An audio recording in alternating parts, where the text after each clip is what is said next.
Salve Maria, irmãos e irmãs, Deus abençoe a todos, espero que estejam todos bem. Hoje, para o nosso primeiro vídeo oficial em formato mais formal, decidi trazer um assunto muito importante e, mais importante que isso, uma presença ilustríssima e especialíssima de um rapaz super culto, super dotado, aparência assim, bem apresentada, e pode se apresentar. Salve Maria, irmãos e irmãs, é uma honra ter sido convidado para o primeiro vídeo do canal oficial e hoje nós vamos tratar de um assunto muito importante e delicado, que é culto aos santos. E nós dizemos delicado porque ele não é explicitamente dito na Bíblia como culto aos santos, como veneração aos santos, e às vezes pode gerar exegeses incorretas, né, por meio de pessoas que podem tentar fazer uma interpretação da Bíblia e acabam se equivocando, por meio de pessoas que ensinam de maneira errônea. Então hoje nosso objetivo aqui é tentar destrinchar esse material na cabeça de vocês e tentar auxiliar sobre esse assunto que é muito importante, bastante polêmico também, como a gente já disse.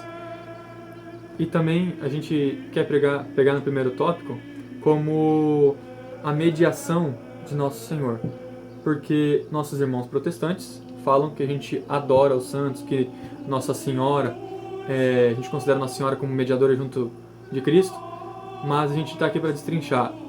Jesus é o único mediador, Nossa Senhora é mediadora junto, os santos são mediadores. Como que funciona isso? Olha, em 1 Timóteo, capítulo 2, versículo 5, diz que entre os humanos e Deus, o nosso único mediador é nosso Senhor Jesus Cristo. Parece um pouco contraditório que 4 versículos antes diz que, acima de tudo, recomendo que se façam preces, orações, súplicas, ações de graças por todos os homens. E lembrando que isso é o apóstolo Paulo escrevendo em 1 Timóteo, e daí a gente pode pensar, mas como que a gente vai fazer, como que a gente vai interceder por outras pessoas se Jesus é o único mediador? E aí eu respondo a vocês, o que é a igreja? Na verdade eu pergunto a vocês, né? O que é a igreja? A Igreja Católica Apostólica Romana, aquela deixada por Cristo quando diz a Pedro, Pedro, tu és pedra e sobre esta pedra edificarei minha igreja, é a Igreja Católica, aquela que é o corpo de Cristo. E por que dizemos que é o corpo de Cristo? Pois Cristo é a cabeça da nossa igreja. E nós, por fazer parte da igreja, somos membros dela. E nós, como membro do corpo de Cristo, nós somos intercessores, assim, eu, como ele, como você, católico que está assistindo, irmão evangélico, protestante também, todos aqueles batizados em Nosso Senhor, somos intercessores por uma graça especialíssima que Deus nos deu ao edificar a igreja. E ao nos conceder essa honra de fazer parte da igreja dele, ele nos deu o dom de interceder por cada pessoa viva e pessoas que estão mortas, né, na outra vida já. Então, às vezes a gente pode se perguntar, por que interceder se Jesus é o único mediador? Eu vou recorrer direto a ele, né? Eu não preciso dos santos. Eu não preciso deles porque Jesus é o único mediador. Para que pedir aos santos que já estão mortos, né? Dito isso, eu gostaria de ler em Atos 19, 11, 12. Eu vou até ler, porque é muito importante ser feita uma leitura precisa. Capítulo 11. Deus fazia milagres extraordinários por meio de Paulo. Poxa vida, mas se Deus é o único intercessor, Jesus é o nosso único... Poxa, agora ficou feio. Ave Maria. Muito bem. Então, para explicar um pouco essa parte sobre intercessão, eu vou ler aqui um versículo de Atos dos Apóstolos, capítulo 19, 11 e 12, versículo 11 e 12. Versículo 11. Deus fazia milagres extraordinários por meio de Paulo. Poxa vida, mas se só Jesus é o nosso único mediador, por que Paulo teve essa graça de fazer milagres? Porque até os lenços, até os aventais que Paulo usava eram levados e colocados sobre enfermos. Estes eram curados de suas doenças e os espíritos malignos saíam dele. Isso está em Atos 19, 11 e 12. Se você tiver sua Bíblia aí, abre e acompanha essa leitura com a gente, né? Daí fica até melhor. Mas a gente se pega pensando, Jesus é o único mediador, Jesus é o único intercessor. Como que Paulo fazia milagres? Lógico, não era a pessoa de Paulo que fazia milagres, mas sim Cristo que agia por meio dele. Mas eu te boto uma pergunta, te coloco uma pergunta na cabeça. Não só para você que é protestante, mas para você também que se diz católico e não acredita na intercessão dos santos. Quando você pede benção, benção mãe, Deus abençoe. quando você faz isso e sua mãe diz, Deus te abençoe, não é uma intercessão que ela está te fazendo? Ou quando você fala, oh, tchau, vai com Deus, não seria uma intercessão também? Então é interessante a gente ver esses pequenos pontos que são corriqueiros, a gente nem percebe, mas que são palavras de graças, palavras de intercessão. Então, para melhor compreender esse assunto, nós vamos recorrer ao Catecismo de São Pio X, vamos ler 2 parágrafos dele, o parágrafo 339 e o 340. E o primeiro, o parágrafo 339, diz: é coisa boa e útil recorrer à intercessão dos santos? E quem vai nos responder é o nosso jovem amigo. É coisa utilíssima invocar os santos, e todo cristão o deve fazer. Devemos invocar particularmente nossos anjos da guarda, São José, protetor da Igreja, os santos apóstolos, o santo do nosso nome e os santos protetores da diocese e da paróquia. Exatamente isso que diz no Catecismo de São Pio X, que não poderia estar de maneira mais clara, eu acredito. Principalmente nessa questão de anjos da guarda, que tem muita gente também que eu vejo que é meio dissonante nessa parte, que não confia muito no anjo da guarda. Não sei se nem se acredita muitas vezes. São José, que é o patrono da igreja. E eu achei uma coisa muito interessante, o santo do nosso nome. Você já parou para pensar qual é o santo do seu nome? O meu é Santo Gustavo. Santo Gustavo, que foi um santo inglês, não me recordo de qual século, eu acredito que do século VIII, se eu não me engano, por aí. Tem Santo Eduardo? Deve ter, né, Santo Eduardo? Deve ter por aí uns 2, 3. Não só existia, como ele foi rei da Inglaterra e mártir. Então, assim como ele diz, é coisa utilíssima invocar os santos, e de todo cristão deve fazer. E nós podemos ver aqui no Catecismo da Igreja Católica, que agora sim é o amarelinho que nós temos aqui, no capítulo 956. Intercessão dos santos pelo fato de os habitantes do céu estarem unidos mais intimamente com Cristo. Consolidam com mais firmeza na santidade toda a igreja. Então, uma questão também que eu vejo muita gente comentar, que é sobre que os santos estão mortos, que eles não intercedem por nós lá no céu. O que, se eles já estão no céu, lógico que eles já têm uma proximidade maior com Deus, né? Então, recorrer à intercessão deles é super válida. Temos também o parágrafo 957, que diz: a comunhão com os santos, veneramos a memória dos habitantes do céu, não somente a título de exemplo, como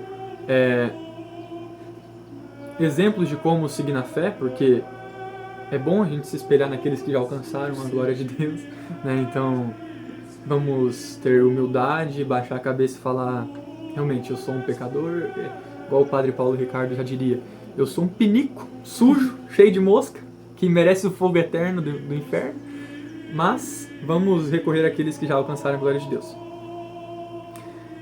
O fazemos ainda mais para corroborar a união de toda a igreja no Espírito, pelo exercício da caridade fraterna, assim como a comunhão entre os cristãos da terra nos aproxima de Cristo. Então, acho interessante ele dizer: veneramos a memória dos santos. Isso faz parte daquela escadinha de importância que damos às coisas. Latria, que é a Deus, somente a Deus. Hiperdulia, que é a Nossa Senhora, até porque Jesus, né, Deus, escolheu se fazer homem no ventre dela, então ela é obra-prima da criação. Nossa Senhora é, dentre os santos, a mais santa. até porque somente 2 pessoas não tiveram pecado, não sei se vocês estão por dentro, mas apenas 2 pessoas não tiveram pecado, que foi Nossa Senhora e Nosso Senhor Jesus, foram as únicas pessoas isentas de pecado nesse mundo. Proto-Dulia, que é para São José, aquele que é o patrono da igreja, aquele que Deus escolheu a dedo para ser o homem que estaria na vida de Jesus como um pai adotivo, né? E é simplesmente Dulia, que é aquele que damos aos santos. E você tem uma historinha muito interessante, né? Sobre a importância dos santos na nossa vida. Sim, que é mesmo? Imagine que você está num quarto escuro e você tenta sair dele, chegar no final. Você tem uma chama própria, uma luz, mas ela é bem pequena, bem baixa. E os santos são como velas que nos ajudam a chegar no final e intercedem sobre nós e vão nos acompanhando nesse caminho para chegar até Deus. E sobre ainda essa parte de diferença entre o culto que damos a Deus e aos santos, temos o o parágrafo 341 do Catecismo Maior de São Pio X, que diz, que nos explica qual que é a diferença entre as orações que fazemos a Deus e a que fazemos aos santos. Bem, ele diz, as orações que fazemos a Deus e as que fazemos aos santos, há esta diferença. E ele irá nos explicar essa diferença. Olha que homem bondoso. Que a Deus invocamo-lo a fim de que, como autor das graças, nos dê os bens e nos livre dos males.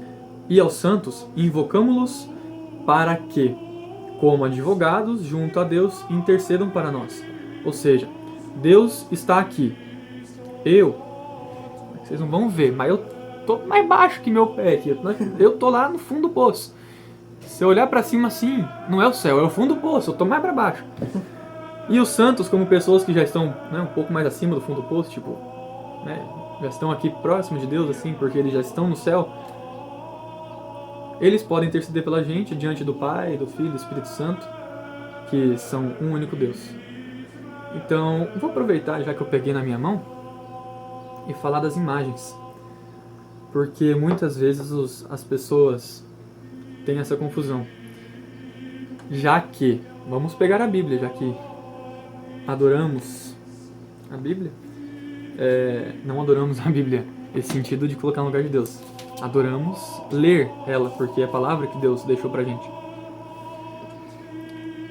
Às vezes, em um debate, você, católico, pode se deparar com essa frase. Ah, mas por que fazer imagem se Deus proibiu?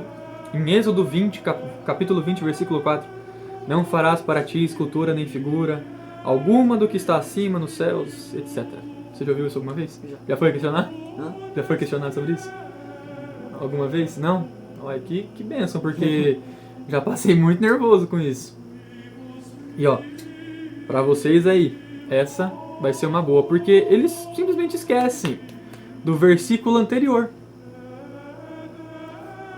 que diz, não terás outros deuses diante de minha face. Isso aqui, por mais bonitinho que seja, por mais bonitinho que seja, não são deuses. Tá? Assim como eu já disse, é Dulia, somente aos santos, e latria somente a Deus.